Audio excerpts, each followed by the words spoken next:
Mr. President, today the Supreme Court correctly struck down the vast majority of the mean-spirited Arizona law. That's, of course, the immigration law.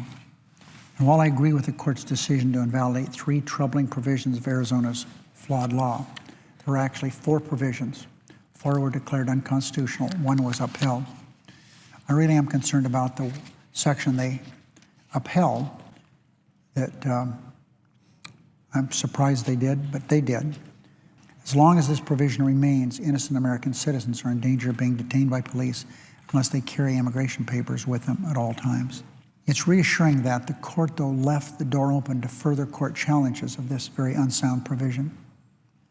I'm optimistic that once that portion of the law is implemented, it will be discarded. Laws that legalize discrimination are not compatible with laws and traditions of equal rights. So it's disturbing, Mr. President, that Mitt Romney has called the unconstitutional Arizona law a model for immigration reform. Anyone who thinks such an unconstitutional law should serve as a model for national reform is clearly outside the mainstream, and the United States Supreme Court agreed with that today. Today's partial victory affirms the Obama administration was right to challenge this awful law, and it's a reminder that the ultimate responsibility for fixing our nation's broken immigration system rests with Congress.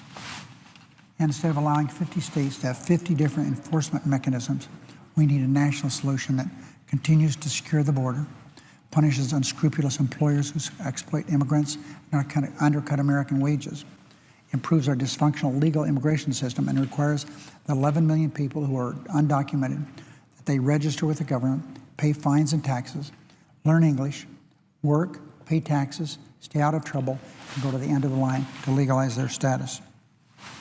Democrats are ready for this challenge, and we have been willing to craft a common-sense legal solution to this for a long time, one that's fair, tough, and practical. As I've indicated, Mr. President, we've been ready to do this for years. We've tried on a few occasions. The problem now and has been Republicans won't vote for immigration reform. Simple as that. We've tried. The first step would be to pass the DREAM Act, which would create a pathway to citizenship for children brought to the country through no fault of their own. If upstanding young people stay out of trouble and work hard in high school, they should have the chance to serve their country in the military, go to college, and work towards citizenship. Unfortunately, Mitt Romney has said he would veto that. It's the DREAM Act. President Obama, on the other hand, took decisive action in halting deportation of dreamers. His directive will protect 800,000 young people and focus law enforcement resources where they belong, on deporting criminals. As we all know, though, it's not a permanent solution. But President Obama's decision to defer these deportations was necessary precisely because Republicans have so far refused to work with Democrats on a solution.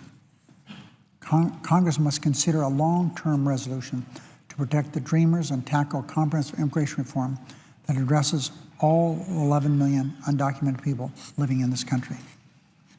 But that will take cooperation from our Republican colleagues, and that hasn't been forthcoming.